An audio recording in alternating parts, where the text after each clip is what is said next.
Bon, alors nous allons aborder les systèmes d'équations. Alors, première des choses, je voudrais savoir qu'est-ce qu'un système d'équations. On nous dit qu'un système d'équations, c'est un système de deux ou plusieurs équations. Par exemple, ici, faites juste regarder, j'ai ym égale 30x plus 150 et yc égale 20x plus 200. J'ai deux équations ici, donc j'ai un système d'équations. On va parler tout à l'heure de pourquoi YM, pourquoi YC, c'est important. Tout à l'heure, dans les autres vidéos précédentes, vous avez vu Y1, Y2. Bien, peut-être que le M ou le C, ça va nous donner un peu plus d'informations pour la suite du problème. On nous donne un exemple. On dit Manon gagne un salaire fixe de 150 en plus de 30 par heure supplémentaire, tandis que Carmen gagne un salaire fixe de 200 en plus de 20 par heure supplémentaire. Je ne sais pas si vous êtes capable de voir ici, il y a un lien direct entre Manon et Carmen. Nos variables dans ce problème-là, le salaire de chacune des deux filles est calculé selon le nombre d'heures supplémentaires qu'elles travaillent. Donc, X, le nombre d'heures supplémentaires, et ça va venir influencer le salaire. Donc, Y, c'est la variable dépendante, le salaire. Vous avez déjà rencontré précédemment qu'on sait que quand je cherche une règle, c'est Y égale MX plus B. B, c'est quoi? B, c'est ma valeur initiale.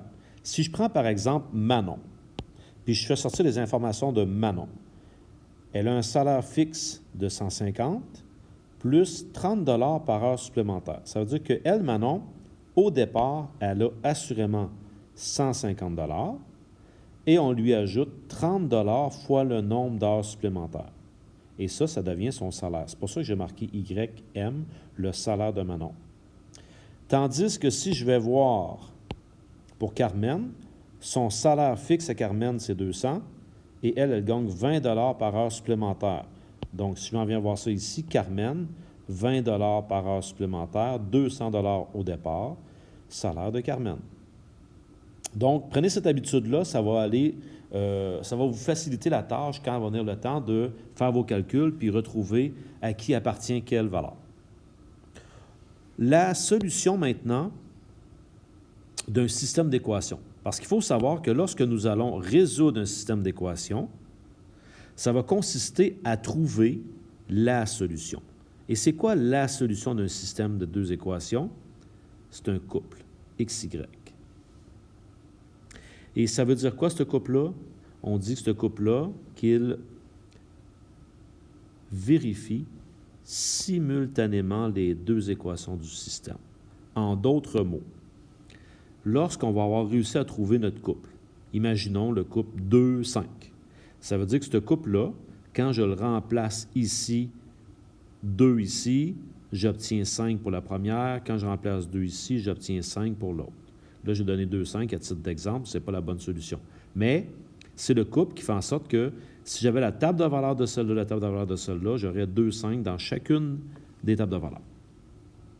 Et là, on nous dit que ça, c'est très important parce que durant ce chapitre-ci, on va voir plusieurs méthodes pour résoudre.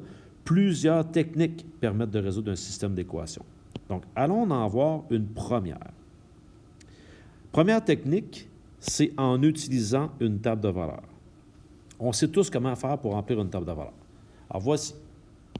On dit dans une table de valeur, on cherche la valeur de la variable indépendante pour laquelle les deux valeurs de la variable dépendante sont les mêmes. On va faire le problème, puis on revient là-dessus pour être sûr d'avoir bien compris. On reprend l'exemple de tout à l'heure. Manon et Carmen. Donc, on savait que Manon gagnait un salaire fixe de 150 et 30 par heure supplémentaire, tandis que Carmen, elle gagne un salaire fixe de 200 plus 20 par heure supplémentaire. On a compris dans l'exemple précédent que le salaire de Manon, c'était 30x plus 150, et le salaire de Carmen, 20x plus 200. Dans notre problème, on sait que X, c'est les heures supplémentaires et Y, le salaire. Alors, ce que je vais faire, je vais combiner dans une seule table de valeurs mes Y pour mes deux équations. Ça serait possible de faire deux tables de valeurs différentes, mais de cette manière-là, ici, c'est beaucoup plus visuel. on nous a préalablement rempli les X. On verra dans certains problèmes que ça peut vous appartenir, ça, de décider quel X prendre. Ici, on a fait des bons de 1 et des bons réguliers, ce qui est une bonne chose parce que ça facilite le remplissage de la table de valeurs. On va se concentrer sur Manon. Quand je veux savoir Manon à 0, c'est-à-dire que je cherche sa valeur initiale. Bien, Manon, sa valeur initiale, c'était 150. Mais on sait que Manon, elle gagne 30 $ pour chaque heure supplémentaire. Donc, quand je veux ajouter une heure supplémentaire, j'ajoute 30 $ à chaque fois. Ça veut dire que de son 150 est rendu à 180. Et là, je peux ajouter 30 $ comme ça pour chaque heure que je veux ajouter, c'est ce qu'elle gagnerait de plus. C'est l'avantage, si ça s'y prête, de faire une table de valeurs qui est des bons de 1, je monte par le taux de variation. Si je fais la même chose avec Carmen. Carmen, elle, sa valeur initiale était à 200. Donc, c'est sûr qu'à 0, c'est 200. Mais Carmen, elle ne gagne pas 30 $, elle gagne 20 $ pour chaque heure supplémentaire. Donc, elle, à chaque fois que je vais augmenter les heures de 1, je vais augmenter de 20 $. Donc, on va être rendu à 220 $, 240 $. Puis là, je continue à monter comme ça.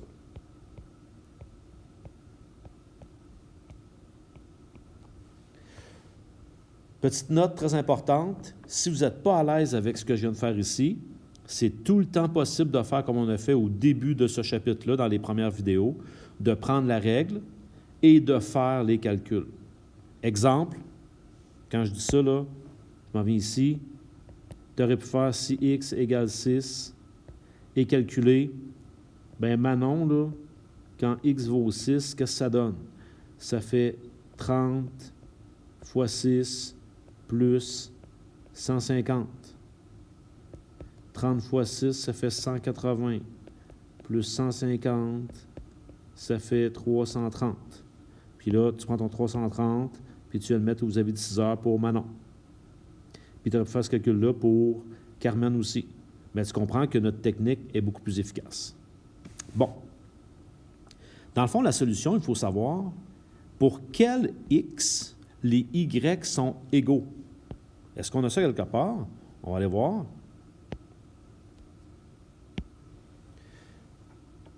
J'attire votre attention juste ici. On est à même de constater que pour 5 heures supplémentaires, les deux femmes gagnent 300 $. Bien, c'est là notre solution. Notre solution est là. Donc, ce qu'on va simplement faire, on va venir ici et on va dire solution. Puis, c'est un problème écrit, donc on conclut avec une phrase. On pourrait écrire pour 5 heures supplémentaires de travail,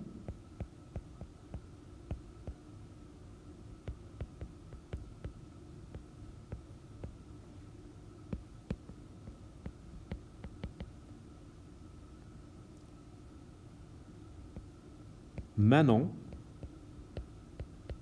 et Carmen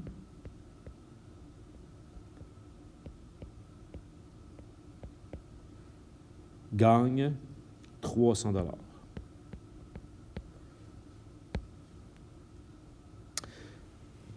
Donc, c'est clair, ce qu'il faut vérifier quand on a une table de valeurs, c'est l'endroit où les deux Y sont égaux pour le même X.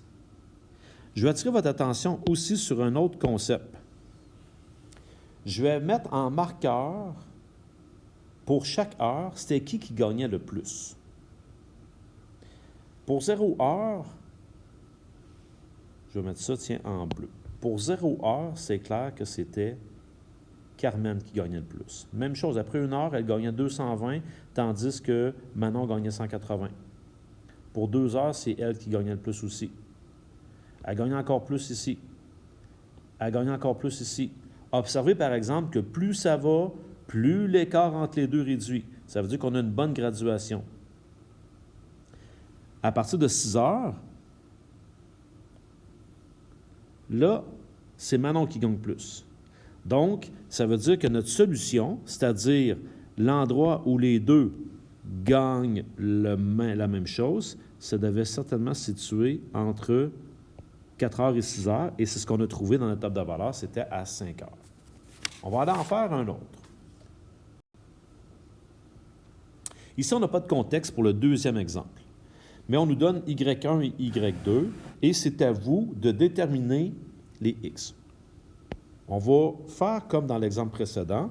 On va essayer avec 0, 1, 2, 3, 4, 5, 6. Je vous avise tout de suite que ça se pourrait que j'ai à ajuster les bons que je vais utiliser pour mes X, de manière à ce que je me rapproche plus rapidement de la solution. Parce qu'imaginez ici que si c'est quand X qui vaut 20 que Y1 est égal à Y2, bien là, on est mal parti.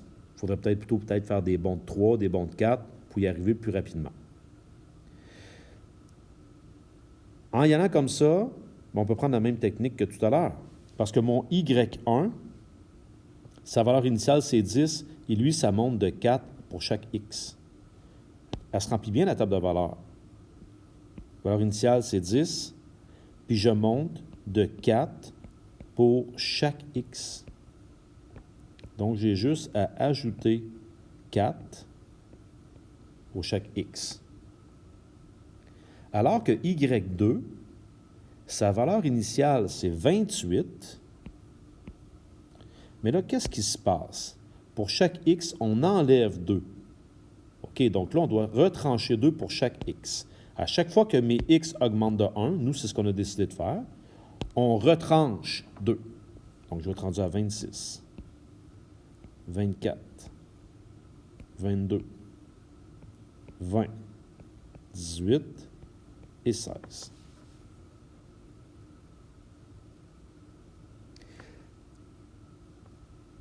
Si je prends ma technique de tout à l'heure, je suis capable de voir ici qu'à 0, c'était Y2 qui était plus grand. Même chose à 1. Même chose à 2. Ah, on observe qu'à 3, les deux valent la même chose, donc on a ici notre solution. Ça veut dire que logiquement, passer ceci, c'est l'autre qui deviendrait plus grand, plus grand, plus grand. C'est normal, pensez-y. S'il y en a un qui est plus grand, mais que plus ça va, plus il se rapproche. Hein, l'écart ici était 18, ici l'écart est 12, ici l'écart est de 6, bien c'est normal qu'à un moment donné, je vais tomber égal. Donc, on va juste aller écrire la solution. Solution. Je n'ai pas de contexte ici. Bien, la solution, c'est quoi? C'est un couple. C'est un couple XY. C'est le couple 3, 22. 3, 22, c'est le point, en fait, c'est le X et le Y qui font en sorte que quand je mets X qui vaut 3 dans ma première ou X qui vaut 3 dans ma deuxième, ça donne, pour les deux règles, ça donne 22. C'est ma solution. Allons faire le troisième. On a ici un contexte. Marianne travaille chez Tim Hortons. Pour la récompenser de son excellent travail, on lui offre le prestigieux poste de gérante. Voici les deux propositions salariales qui lui sont offertes. Un salaire de 15 de l'heure et un montant fixe de 30 par jour, ou un salaire de 20 de l'heure. Pour combien d'heures de travail les deux propositions seraient-elles équivalentes? Quel sera ce salaire? Alors, on a un problème écrit. Ce qui est très important dans un problème écrit, c'est d'aller inscrire nos variables. X, dans ce problème-là, c'est clair que c'est le nombre d'heures qu'elle travaille, parce que son salaire est influencé par le nombre d'heures qu'elle travaille. Donc, on peut inscrire ici X, nombre d'heures travaillées,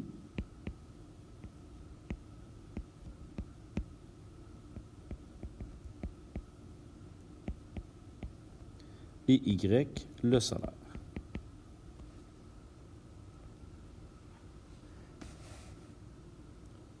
En passant, quand on cherche la règle, c'est toujours Y égale MX plus B. Si je prends la première option, un salaire de 15 piastres de l'heure, puis un montant fixe de 30. Montant fixe, ça, c'est mon B. Ma valeur initiale, en partant, est de 30 $. Et à ce 30 $-là, on ajoute 15 $ pour chaque heure. Donc, son premier salaire, c'est 15 $ pour chaque heure. Puis à cela, on ajoute 30 $. Alors que la deuxième option qu'on lui offre, c'est 20 $ de l'heure. Et on ne lui parle pas de salaire de base ou un salaire fixe. Donc, ça veut dire qu'elle commence à 0 et on lui donne 20 $ pour chaque heure.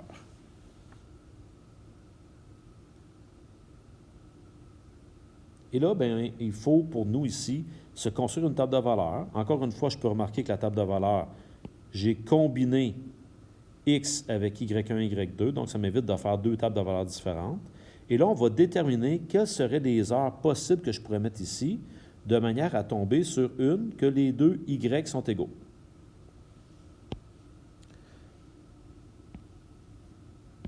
Moi, pour les fins de l'exemple, c'est des heures. Vous comprenez que d'y aller par bond de 5, ce ne serait peut-être pas approprié. 0, 5, 10, 15, 20, 25, 30, peut-être, mais on va se rendre compte rapidement qu'on n'est pas loin de 5-6 heures quand on va faire le problème.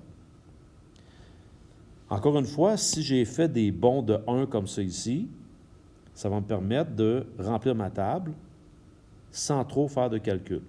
Parce que je comprends ce qui se passe avec la première option de salaire. C'est 30 $ en partant et j'ajoute 15 $ pour chaque heure. Fait que pour 0, c'est clair que c'est 30. Et pour chaque heure, je vais ajouter 15.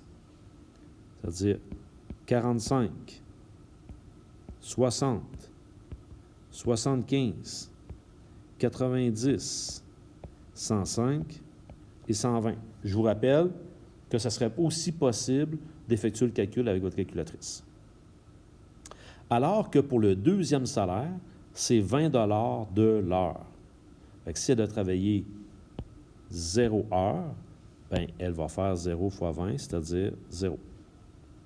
Pour une heure, 20 $. Pour 2 heures, bien, 2 fois 20, 40. Puis là, je monte comme ça, c'est 20 $ de plus à chaque heure. En rapetissant la table, on réalise rapidement que notre solution est ici. Pour 6 heures de travail, elle aurait le même salaire. Fait que là, ici, la question était pour combien d'heures de travail les deux propositions seraient-elles équivalentes? Quel sera ce salaire? On peut aller donner notre solution. C'est un problème écrit, on va répondre avec un texte.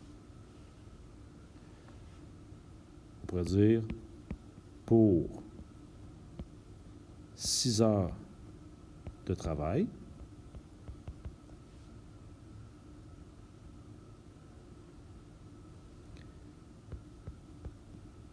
les deux propositions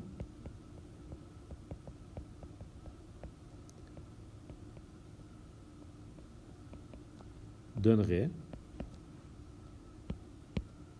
à Marianne 120 $. Si je fais le même exercice, qui est une bonne chose à faire, savoir quel était le meilleur pour 0 heure, le meilleur, c'était la proposition 1. Même chose pour 1 heure, pour 2 heures, pour 3 heures, pour 4 heures. Mais observez à chaque fois. Au début, il y avait un écart de 30 $.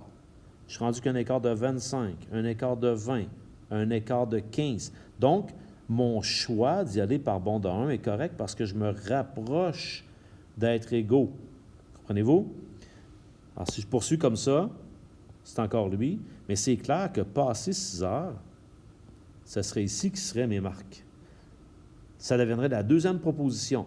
Donc, dans un contexte, on pourrait dire que avant 6 heures, la proposition 1 est plus avantageuse. Mais pour plus de 6 heures travaillées, elle serait mieux d'y aller avec la proposition numéro 2. Donc, des situations comme ça, il n'y en a pas une qui est mieux que l'autre, ça dépend du nombre d'heures de travail qu'elle effectue. On va aller faire un dernier exemple. Le numéro 5 de la page 11. Donc, encore une fois, ici, on va lire le problème parce qu'on est dans une situation concrète. Pascal s'est abonné à la salle d'entraînement de son quartier. Puisqu'il a l'intention d'y aller souvent, il a choisi d'acheter une carte de membre qui coûte 136 $. Il doit ensuite payer 6 $ par séance d'entraînement. Mario, pour s'entraîner au même endroit, a choisi de ne pas acheter la carte de membre. Il doit cependant débourser 14 $ chaque fois qu'il veut s'entraîner. Pour combien de séances d'entraînement les deux totaux dépensés par Pascal et Mario sont-ils équivalents? OK. On prend notre marqueur, on va faire ressortir un peu d'informations, parce que là, ici, il y a Pascal. Tiens, je vais mettre ça en jaune. Qu'est-ce qui se passe avec Pascal? Lui, il s'est pris une carte de membre à 136 $. Il paye par la suite 6 $ par séance. Son ami Mario, lui, il n'a pas pris de carte de membre. Et là, ça veut dire que ça lui coûte 14 $ à chaque fois qu'il veut s'entraîner. Qu'est-ce qui va venir influencer le coût d'entraînement ici? Bien, ça va être le nombre de séances d'entraînement. Donc, vous voyez qu'on a nos deux variables. On a X et Y. Donc, dans ce cas ici, X, on pourrait dire que c'est le nombre de séances. On pourrait dire ça comme ça. Et Y, ça sera le montant à débourser.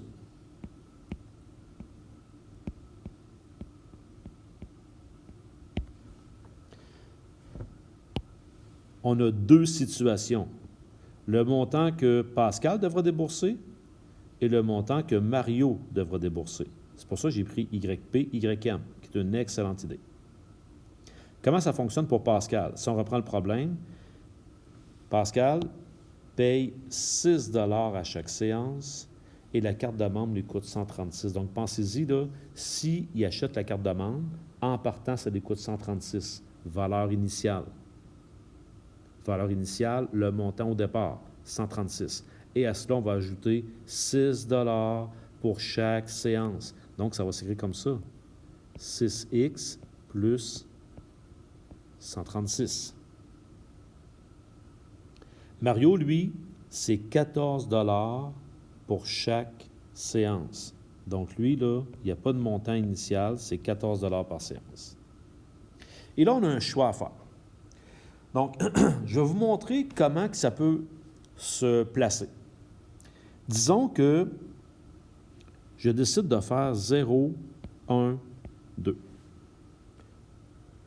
Je vais vous montrer là, que des fois, il y a des choix qui ne sont pas si appropriés que ça. Si je prends 0, 1, 2, pour Pascal, on a compris le principe. À 0, ça lui coûte 136 et on ajoute 6 $ par séance.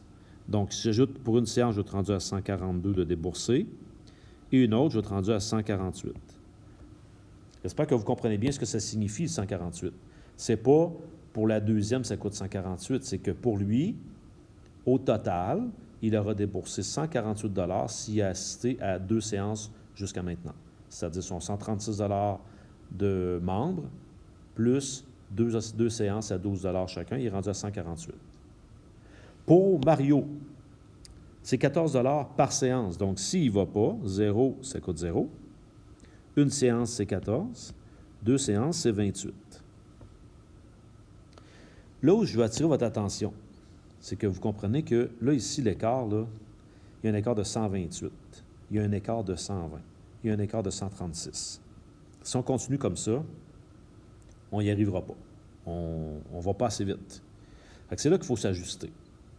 Moi, ce que je propose, si on pourrait facilement se rendre à 10 séances, on peut le calculer, à 10 séances. Pour le premier, pour YP, on peut venir calculer ça ici, là, YP. Ça va faire 6 fois 10 plus 136. Tu peux prendre ta calculatrice. 60 plus 136 fait 196. Donc ici, ça coûterait 196. Tandis que pour Mario, ça coûterait 140. Ça, c'est facile à calculer. 14 $ la séance.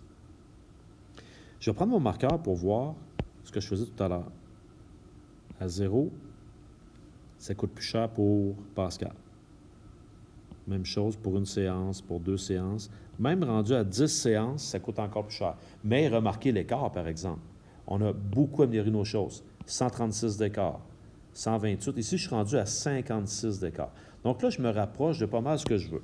Alors, ce que je propose, il y a plus d'une manière de s'y prendre, mais ce que je propose, je vais y aller par bond de 5. Donc, je vais monter ça à 15. Je vais aller à 20, voir. Faisons nos calculs. À 15. Bon, c'est le même principe. Je vous laisse faire vos calculs. Vous savez comment faire.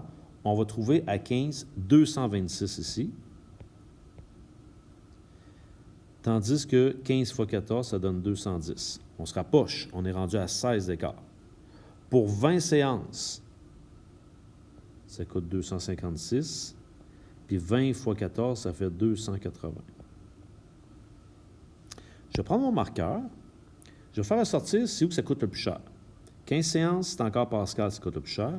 Mais rendu à 20 séances, oh, c'est ici que ça coûte le plus cher. Ça veut dire que notre égalité, là, je ne sais pas si vous remarquez, là, mais notre égalité, là, elle va se situer entre 15 et 20. C'est là que ce qu'on va faire, dans notre table de valeur, on va se dire, OK, ma table de valeur s'arrête ici, là. Moi, là, je vais aller valider entre 15 et 20, c'est à quel endroit que ça pourrait être égal. Parce que j'ai trouvé pas mal l'endroit où est-ce que ça risque d'être égaux. Je vais essayer avec 16. Donc, je pars de 15, puis là, je monte le nombre de séances. 16 séances. Donc, c'est tout le temps le même principe, là. Je fais 6 fois 16 plus 136. Je vais trouver 232. Puis quand je fais 6 fois 14, 224. Je n'ai pas trouvé si c'est égal. Je vais continuer. J'ai le droit de la poursuivre, ma table de valeur. Ce n'est pas un problème, là. Je vais vérifier à 17. Puis à 17, quand je remplace, ça donne 238 pour les deux. Donc là, on vient de trouver à quel endroit que les deux coûteraient le même prix. Donc, on est prêt à donner notre solution. Relisez bien la question. La question, c'est la suivante. Pour combien de séances d'entraînement les montants totaux dépensés par Pascal et Mario sont-ils équivalents? On pourrait dire pour 17 séances d'entraînement,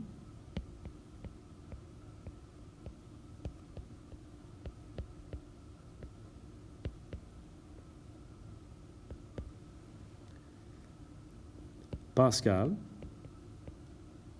et Mario devront